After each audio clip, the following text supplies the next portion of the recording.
আমার আপনার নবীজি কি কবি নাকি? আমার আপনার নবী পাগল নাকি? আমার আপনার নবী গণক নাকি? আমার আপনার নবীর কাছে কবিতা নাই, জাদু নাই, কিচ্ছু নাই। তবে একটা জিনিস আছে যেটার নাম হলো কোরআন।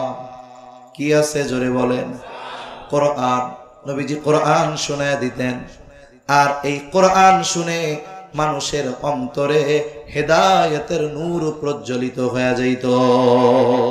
আমার আপনার নবী সর্বোত্তম আখলাকওয়ালা নবী। আমার আপনার নবীর চরিত্রের মধ্যে কোনো অপূর্ণাঙ্গতা নাই। এজন্য নবীজি সাল্লাল্লাহু আলাইহি ওয়াসাল্লাম বলেন, ইন্নামা বুইসতু লিউতাম্মিমা মাকারিমাল আখলাক। নবীজি সাল্লাল্লাহু আলাইহি ওয়াসাল্লাম বলেন, আমাকে উত্তম চরিত্রে পরিপূর্ণতা প্রদানার্থে প্রেরণ করা হয়েছে।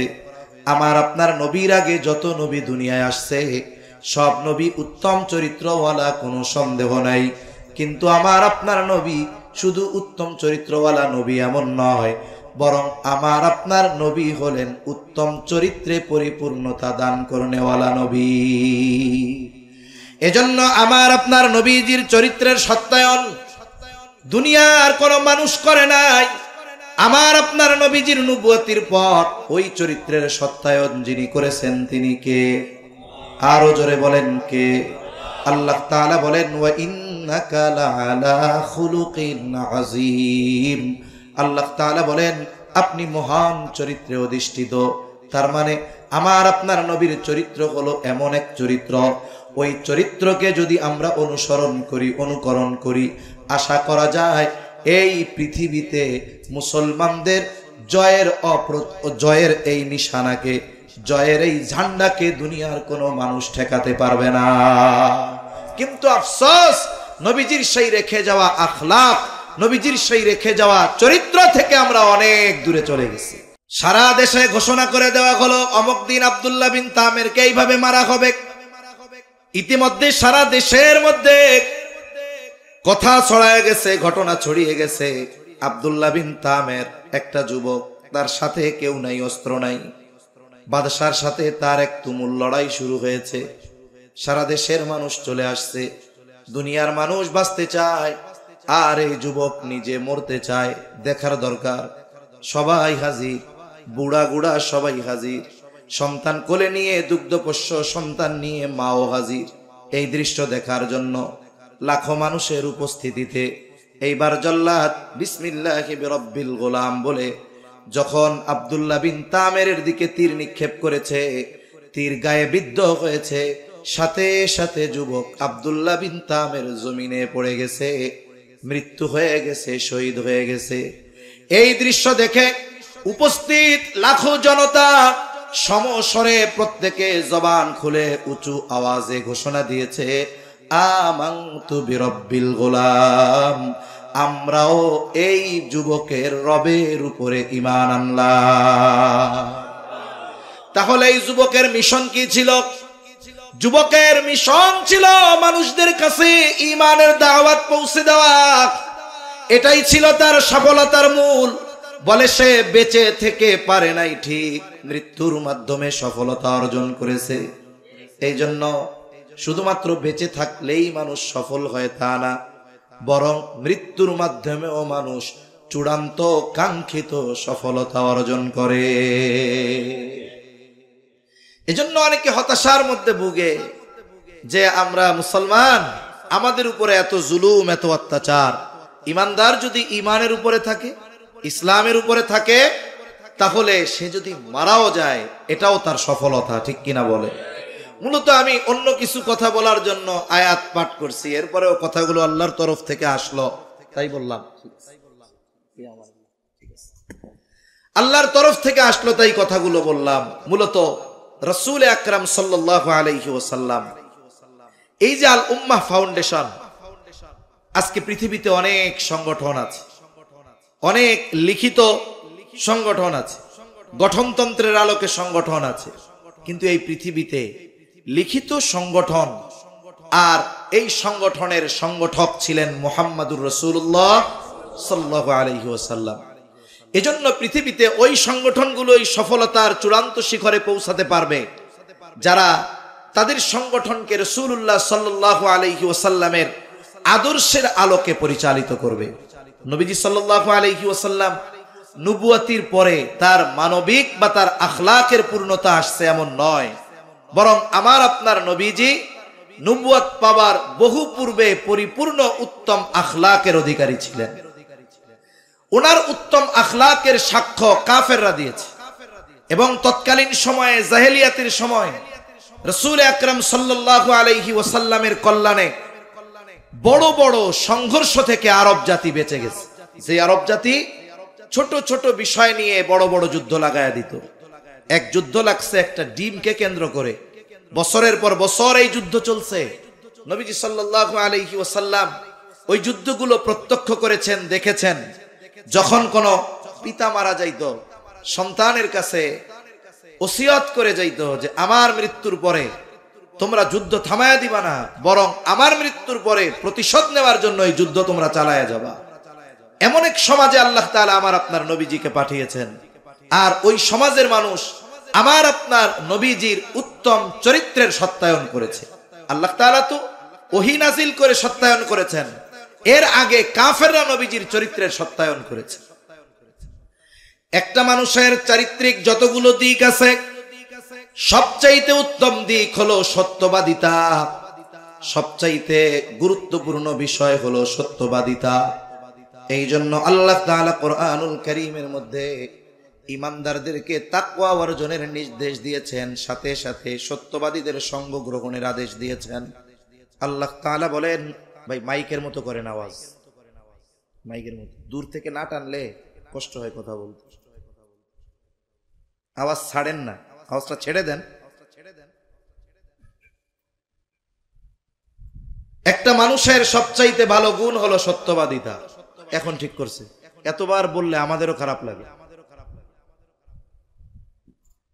মাইক দিবেন, এই কোনায় মাইক, এই কোনায় মাইক, এগুলা দিবেন না, দরকার নাই তো। এগুলা ইসলামী সঙ্গীত শিল্পীরা আসলে তারা দিবেন, তাদের দিবেন।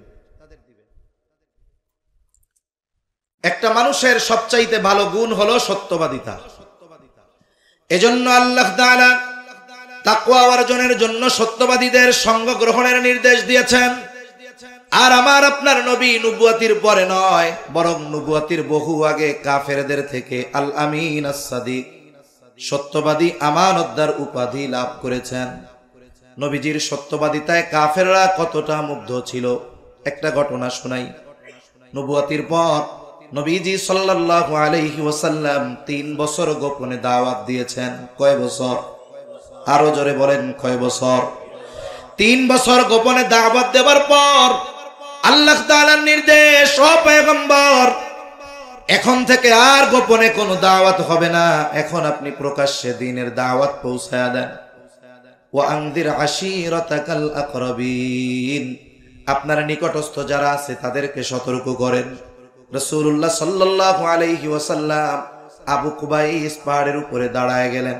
কোন বর্ণনায় আসতে সাফা পাহাড়ের উপরে দাঁড়ালেন। বলে দুইটা বর্ণনা দুই রকম মনে হলেও মূলত বিষয়টা এক। সাফা পাহাড়টা মূলত আবু কুবাইস পাহাড়ের একটা অংশ। নবীজি ওই পাহাড়ের উপরে দাঁড়িয়ে আরববাসীকে আহ্বান করলেন। আবু কুবাইস পাহাড়ের একটা বৈশিষ্ট্য ছিল, যদি কোনো অপরিচিত মানুষ ওই পাহাড়ের উপরে দাঁড়িয়ে মক্কাবাসীর কাছে কোনো সাহায্য চাইতো, মক্কাবাসী দেখতো না ব্যক্তিকে, বরং ওই পাহাড়ের মর্যাদার কারণে সাহায্য প্রার্থী ব্যক্তিকে সাহায্যের জন্য তারা ছুটে আসতো। নবীজি সাল্লাল্লাহু আলাইহি ওয়াসাল্লাম আরববাসীকে আহ্বান করলেন। সবাই দলে দলে পাহাড়ের পাদদেশে ছুটে আসছে। আজকে আমাদেরকে ডেকেছে আল আমিন। সবাই চলে আসছে পাহাড়ের পাদদেশে। জিজ্ঞাসা করে, ও মুহাম্মদ, আমাদেরকে কেন তুমি একত্রিত করেছ? কেন আমাদেরকে তুমি ডেকেছ? নবীজি এবার বললেন, আমি যদি তোমাদেরকে এই সংবাদ দেই, এই খবর দেই যে এই পাহাড়ের পেছন দিকে পাদদেশে একদল অস্ত্রধারী সৈন্য তোমাদের উপরে আক্রমণ করার জন্য প্রস্তুতি নিচ্ছে, আকুনতুম মুসাদ্দিকিয়া, আমি যেই কথাটা তোমাদেরকে বললাম তোমরা কি এটার সত্যায়ন করবা নাকি? তোমরা কি এটা বিশ্বাস করবা নাকি? আরব জাতি নবীজির সততায়, সত্যবাদিতায় এতটা মুগ্ধ ছিল, সকলে সমস্বরে বলল, মুহাম্মদ কেন নয়, কারণ ইতিপূর্বে আমরা তোমাকে কখনো মিথ্যাবাদী পাই নাই, বরং সত্যবাদী পেয়েছি। অবশ্যই আমরা তোমার কথা বিশ্বাস করব যে এই পাহাড়ের পেছনে পাদদেশে আমাদেরকে আক্রমণ করার জন্য অস্ত্রধারী সৈন্যরা প্রস্তুতি নিচ্ছে। এটা ছিল আমার আপনার নবীজির সত্যবাদিতার ব্যাপারে কাফেরদের বিশ্বাস। এমন এক চরিত্র ছিল আমার আপনার নবী। বলে এই চরিত্র নবুয়াতির পরে হইছে এমন নয়, আমার আপনার নবীর চরিত্র নবুয়াতির আগেও যেমন পরেও তেমন। এখন প্রশ্ন হতে পারে, নবীজির চরিত্র নবুয়াতির আগে যেমন পরেও তেমন কেমনে হয়? একটা উদাহরণ দিলে বুঝতে সহজ হবে। মনে করেন এক ব্যক্তি 10 বছর আগে একটা স্বর্ণের বার আনছে, স্বর্ণের বার 10 বছর ঘরে রেখে দিয়েছে, কিছুই বানায় নাই। বলেন তো 10 বছর আগে যে উজ্জ্বলতা ছিল, 10 বছর যদি এই স্বর্ণটা ফালায় রাখে, ওই উজ্জ্বলতা থাকবে নাকি? উজ্জ্বলতা থাকবে? কথা বুঝেন নাই মনে হয়। থাকবে না। ঘুম আসতেছে আপনাদের? তাকবীর দেন তো, নারায়ে তাকবীর। আরো জোরে, নারায়ে তাকবীর। আগামীকাল অফিস আছে কার কার? একটু হাত উঁচা করেন তো। নামাজ, ফজরের নামাজ আছে কার কার? সবার আছে, মাশাআল্লাহ। কয়েকজন হাত উঁচা করে নাই, এটাও একটা সত্য কথা। নামাজ পড়বো না, মিথ্যা কথা কয়ে লাভ কি? এমনিই তো পড়বো না, এক গুনাহ, আবার মিথ্যা কথা কয়ে আর এক গুনাহ কামানোর দরকার আছে? আল্লাহ ওই ভাইগুলাকে পরিপূর্ণ দ্বীনের উপরে আসার তৌফিক দান করেন। যেহেতু অফিস আছে, নামাজ তো মূল, অনেক রাত 12টা, বেশি সময় যাব না। মৌলিক কিছু কথা একটু আপনাদের সাথে একটু মুযাকারা করা দরকার। স্বর্ণের বার যদি 10 বছর আগে আইনা রাইখা দেওয়া হয়, বলে ওটার উজ্জ্বলতা হারায় যাবে। উজ্জ্বলতা হারিয়ে যেতে পারে, তবে কিন্তু তার মূল্য কমবে না। মূল্য কমবে নাকি? মূল্য কমবে না। এখন নবীজির চরিত্র স্বর্ণের মতো, আগেও স্বর্ণ পরেও স্বর্ণ, তবে তফাৎ কোথায়? বলে নবুয়াতির আগে স্বর্ণ, তবে সেই স্বর্ণের উজ্জ্বলতা কম ছিল। আল্লাহ তাআলা নবুয়াতি দেওয়ার মাধ্যমে ওই স্বর্ণের উজ্জ্বলতা তথা ওই চরিত্রের উজ্জ্বলতা বাড়ায় দিয়েছেন, যার কারণে নবুয়াতির আগে আমার আপনার নবীর চরিত্রে মুগ্ধ ছিল শুধু মক্কাবাসী, আর নবুয়াতির পর আমার আপনার নবীর হচ্ছে গোটা সৃষ্টি জগৎ। এইভাবেই আল্লাহ তাআলা আমার আপনার নবীকে উত্তম চরিত্রে গড়ে তুলেছেন। শুধু তাই না, নবীজি সাল্লাল্লাহু আলাইহি ওয়াসাল্লাম নবুয়াতির পরে শরীয়তে ইসলামে যেই বিষয়গুলো নিষিদ্ধ হয়েছে, আমার আপনার নবীর দ্বারা নবুয়াতির আগে এই ধরনের কোনো কাজ আল্লাহ সংগঠিত করতে দেন নাই।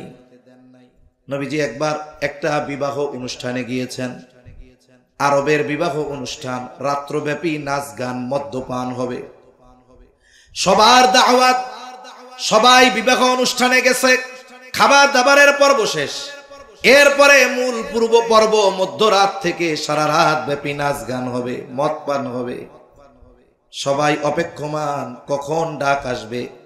একটু পরে একজন ঘোষণাকারী ঘোষণা দিল যে তোমরা সবাই ওই জায়গায় সমবেত হও, এখন আমাদের এই অনুষ্ঠান শুরু হয়ে যাবে।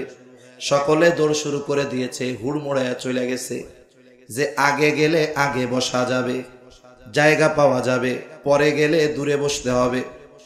নবীজি সাল্লাল্লাহু আলাইহি ওয়াসাল্লাম এক দলের সাথে আসছে। নবীজি বলেন, ওরা সবাই আমাকে তাগাদা দিচ্ছে, ও মুহাম্মদ তাড়াতাড়ি চলো, আগে না গেলে জায়গা পাওয়া যাবে না। ওরা আমাকে তাগাদা দেয়, কিন্তু হঠাৎ দু চোখ জোড়ে আমার ঘুম নেমে আসছে, আমার শরীরটা ক্লান্ত হয়ে গেছে। আমার প্রচন্ড ঘুম যখন আসছে, আমার এই অবস্থা দেখে আমাকে রেখে আমার সাথীরা চলে গেছে। আমি বাড়ির এক কর্নারে ঘুমায় গেছি, সারা রাত ঘুমে অতিবাহিত হয়ে গেছে। সকাল বেলায় সূর্যের আলো যখন আমার চোখে পড়েছে, আমার চেহারার উপরে পড়েছে, আমার ঘুম ভাঙছে। এর আগে সারা রাত কি হয়েছে এর কোনো আওয়াজ আমার কানে আসে নাই। যদি নবীজি ওই অনুষ্ঠানের মধ্যে শরীক থাকতেন, হয়তো কাফেররা একটা সময় বলতো, মুহাম্মদ তুমিও তোমার যৌবনকালে অনেক নাচ গানের অনুষ্ঠানে গিয়েছ। রাসূলুল্লাহ সাল্লাল্লাহু আলাইহি ওয়াসাল্লাম নবুয়তির পরেও মদ হারাম হয় নাই, নবুয়তির পরপর মদ হারাম হয় নাই, অনেক পরে হইছে, 3 ধাপে, এরপরে আল্লাহ তাআলা মদ হারাম করছে। কিন্তু কেউ একথা বলতে পারবে না নবুয়তির পরে মদ হারাম হওয়ার আগে অথবা নবুয়তির আগে আমার আপনার নবী কোনদিন মদ পান করেছেন, এই কথা কেউ বলতে পারবে না। আল্লাহ তাআলা নবুয়তির আগে নবুয়তির পরে মদ হারাম হওয়ার আগ পর্যন্ত গোটা হায়াতে আমার আপনার নবী কোনদিন মদ পান তো বহুদূর, মদের আসরেও নবীজি যান নাই। এইভাবে আল্লাহ তাআলা আমার আপনার নবীজির চরিত্রকে হেফাজত করেছেন এবং নবুয়তির বহু পূর্ব থেকে নিয়ে আমার আপনার নবীজির মাধ্যমে সামাজিক ও মানবতার কাজগুলো আমার আপনার নবীজির মাধ্যমে নিয়েছেন।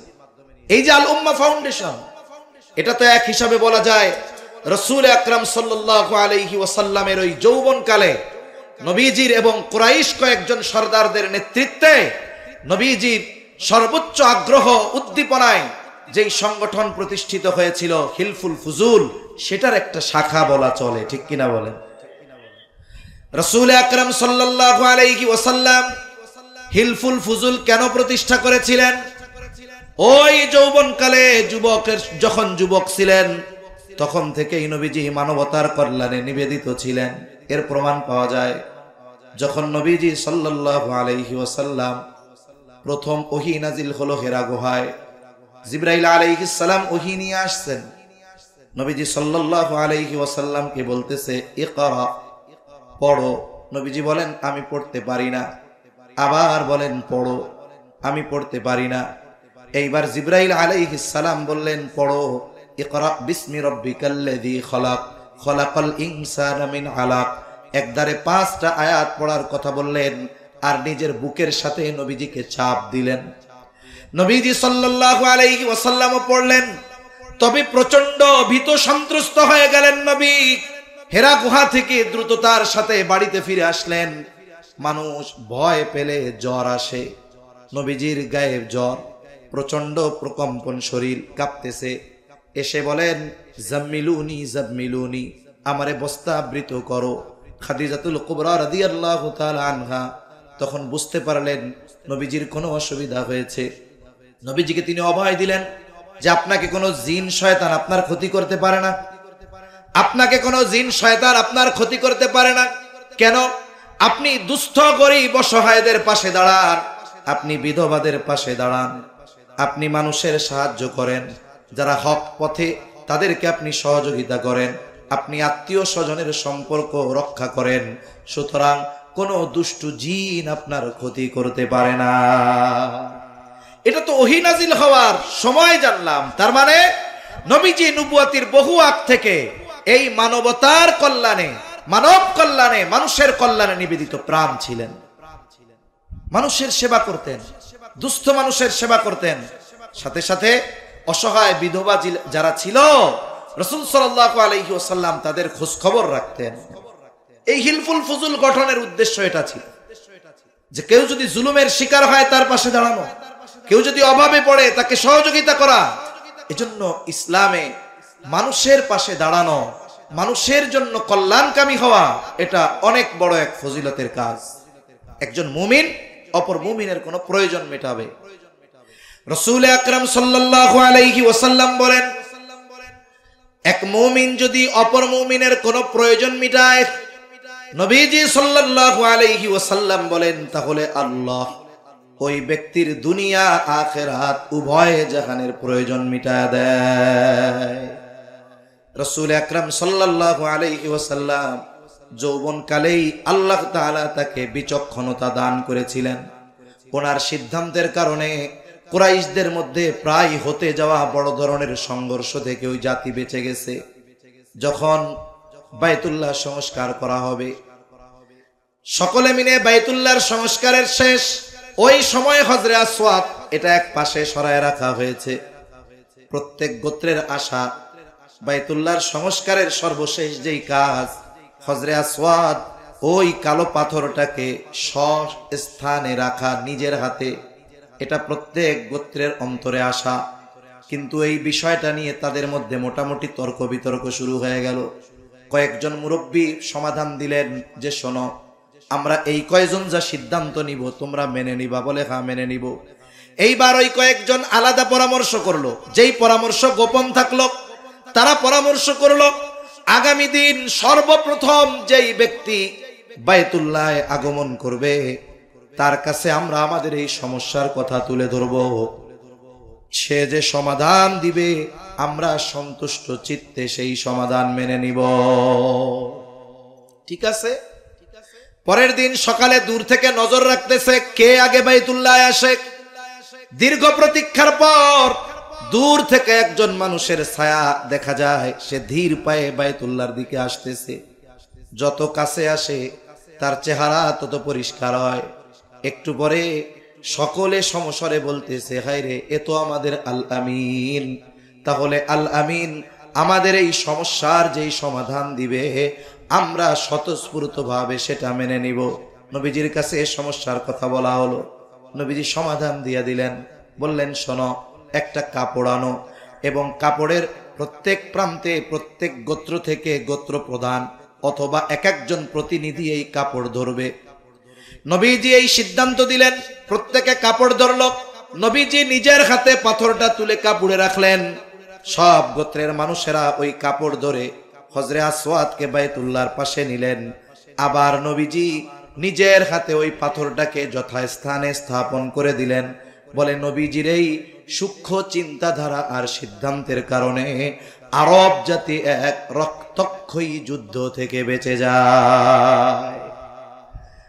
নবীজি সাল্লাল্লাহু আলাইহি ওয়াসাল্লাম আরব জাতির কাছে কত প্রিয় ছিলেন, কিন্তু যখন প্রকাশ্যে ঈমানের দাওয়াত দিবেন কাফেররা নবীজির বিরুদ্ধে চলে গেছে। একটা মানুষকে যদি সমাজের মানুষের সামনে হেয় প্রতিপন্ন করতে হয়, অগ্রহণযোগ্য হিসাবে তুলে ধরতে হয়, তাহলে তার চরিত্রের উপরে আঘাত করতে হয়। কিন্তু কাফেররা নবীজিকে হত্যার চেষ্টা করেছে বারবার, কিন্তু কখনোই নবীজির চারিত্রিক ব্যাপারে অপবাদ দেওয়ার দুঃসাহস করতে পারেনি।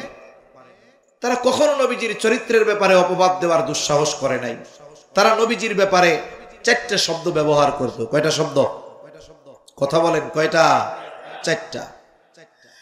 1 নাম্বার, তারা নবীজির ব্যাপারে বলতো মুহাম্মদ পাগল, মুহাম্মদ জাদুকর, মুহাম্মদ কবি। রাসূল আকরাম সাল্লাল্লাহু আলাইহি ওয়াসাল্লামের ব্যাপারে তারা বলতো জাদুকর, কবি, পাগল। এই কথাগুলো নবীজির ব্যাপারে তারা বলতো। কিন্তু কোন ব্যক্তি খারাপ হওয়ার জন্য এই বিষয়গুলোর কারণে একটা মানুষকে খারাপ বলা যায় না। বরং বিষয়টা তো এমন হয়েছে, তাদের এই মিথ্যা অপবাদগুলাও গোটা পৃথিবীতে ইসলামের দাওয়াত পৌঁছে দেওয়ার কারণ হয়েছে। অনেক সময় মানুষের প্রচার শুধু পজিটিভ ভাবে হয় না, অনেক সময় নেগেটিভ ভাবেও প্রচার হয়। নবীজি যখন প্রকাশ্য দাওয়াত দেওয়া শুরু করেছেন, কাফেররা চিন্তা করলো সারা পৃথিবী থেকে মানুষ আসবে। জাহেলিয়াতের সময়ও হজের কর্মকাণ্ড চলতো। তারা চিন্তা করতেছে বাহিরের মানুষগুলো যদি আসে, মুহাম্মাদের সাথে যদি দেখা হয়, আর মুহাম্মদ যদি তাদেরকে তার নতুন ধর্মের দাওয়াত দিয়ে তার দলে ভিড়ায় নেয়, তাইলে তো আমাদের দল পাতলা হয়ে গেল, হালকা হয়ে গেল। এইবার তারা পরিকল্পনা করলো, মক্কায় ঢোকার যতগুলো পথ আছে প্রত্যেক পথে এক এক দল প্রতিনিধি নিযুক্ত করে দেওয়া হলো। তাদের দায়িত্ব হলো ওই পথে যারাই আসবে তাদের কানে এক দল পৌঁছায়া দিবে যে মুহাম্মদ জাদুকর, আর এক দল পৌঁছায়া দিবে মুহাম্মদ পাগল, আর এক দল পৌঁছায়া দিবে মুহাম্মদ কবি, আর এক দল পৌঁছায়া দিবে যে মুহাম্মদ গণক। শোনো, তোমরা কেউ তার কাছে যাবা না। যারাই আসে তাদের কানে একটা নাম মুহাম্মদ, কেউ বলে মুহাম্মদ পাগল, কেউ বলে মুহাম্মদ জাদুকর, কেউ বলে মুহাম্মদ কবি, কেউ বলে মুহাম্মদ গণক। তার মানে আরবের বাইরে থেকে যত মানুষ আসছে সবার কানে একটা শব্দ মুহাম্মদ। কি শব্দ? জোরে গম। মানা করছে যে খবরদার তার কাছে তোমরা যাবা না। কিন্তু মানুষের অভ্যাস হলো আল ইনসানু হারিসুন আলা মা মুনিয়া, বলে মানুষকে যেই বিষয়ে নিষেধ করা হয় মানুষের ওইটার ব্যাপারে বেশি আগ্রহ পয়দা হয়। এইবার মানুষদেরকে মানা করছে যাওয়ার, আর মানুষেরা ডুইকাই খুঁজে মোহাম্মদ কই। যারা জাদু প্রেমী এরা চিন্তা করে মুহাম্মদ মনে হয় খুব বড় জাদুকর, এই জন্য মুহাম্মাদের কাছে যাইতে মানা করছে। যাদের কবিতা প্রিয় তারা চিন্তা করছে মুহাম্মদ মনে হয় বড় কবি, এই জন্য যাইতে মানা করছে। যাদের জাদু প্রিয় তারাও খোঁজে মুহাম্মদ, যাদের কবিতা প্রিয় তারাও খুঁজে মুহাম্মদ, যারা গণক দেখতে চায় তারাও খুঁজে মুহাম্মদ, যারা পাগল দেখতে চায় তারাও খুঁজে মুহাম্মদ। এইবার নবীজির কাছে আসছে কেউ জাদু দেখার জন্য, কেউ কবিতা শোনার জন্য। জবান খুলে বলেন তো, আমার আপনার নবী কি জাদুকর নাকি? আমার আপনার নবীজি কি কবি নাকি? আমার আপনার নবী পাগল নাকি? আমার আপনার নবী গণক নাকি? আমার আপনার নবীর কাছে কবিতা নাই, জাদু নাই, কিচ্ছু নাই। তবে একটা জিনিস আছে যেটার নাম হলো কোরআন। কি আছে জোরে বলেন? কোরআন। নবীজি কোরআন শোনায় দিতেন, আর এই কোরআন শুনে মানুষের অন্তরে হেদায়েতের নূর প্রজ্বলিত হয়ে যাইত। ঈমান যে কয়জন আনুক তারাও গিয়া ছড়ায় দিছে যে শোনো, মক্কায় একজন লোক আছে তার নাম মুহাম্মদ। কাফেররা চেয়েছে কি যেন মানুষেরা নবীজির কাছে না আসে। তাদের এই কৌশলকে কাজে লাগায়া আল্লাহ তাআলা আমার আপনার নবীর নাম গোটা দুনিয়াব্যাপী ছড়ায় দিছে। সুবহান। আমার আপনার নবী সর্বোত্তম আখলাকওয়ালা নবী। আমার আপনার নবীর চরিত্রের মধ্যে কোনো অপূর্ণাঙ্গতা নাই। এজন্য নবীজি সাল্লাল্লাহু আলাইহি ওয়াসাল্লাম বলেন, ইন্নামা বুইসতু লিউতাম্মিমা মাকারিমাল আখলাক। নবীজি সাল্লাল্লাহু আলাইহি ওয়াসাল্লাম বলেন, আমাকে উত্তম চরিত্রে পরিপূর্ণতা প্রদানার্থে প্রেরণ করা হয়েছে। আমার আপনার নবীর আগে যত নবী দুনিয়ায় আসছে সব নবী উত্তম চরিত্রওয়ালা, কোনো সন্দেহ নাই। কিন্তু আমার আপনার নবী শুধু উত্তম চরিত্রওয়ালা নবী এমন নয়, বরং আমার আপনার নবী হলেন উত্তম চরিত্রে পরিপূর্ণতা দান করনেওয়ালা নবী। এজন্য আমার আপনার নবীজির চরিত্রের সত্যায়ন দুনিয়ার কোন মানুষ করে নাই। আমার আপনার নবীজির নবুয়তির পর ওই চরিত্রের সত্যায়ন যিনি করেছেন তিনি কে? আরো জোরে বলেন কে? আল্লাহ তাআলা বলেন, ওয়া ইন্নাকা লাআলা খুলুকিন আযীম। আল্লাহ তাআলা বলেন আপনি মহান চরিত্রে অধিষ্ঠিত। তার মানে আমার আপনার নবীর চরিত্র হলো এমন এক চরিত্র, ওই চরিত্রকে যদি আমরা অনুসরণ করি, অনুকরণ করি, আশা করা যায় এই পৃথিবীতে মুসলমানদের জয়ের এই নিশানাকে, জয়ের এই ঝান্ডাকে দুনিয়ার কোনো মানুষ ঠেকাতে পারবে না।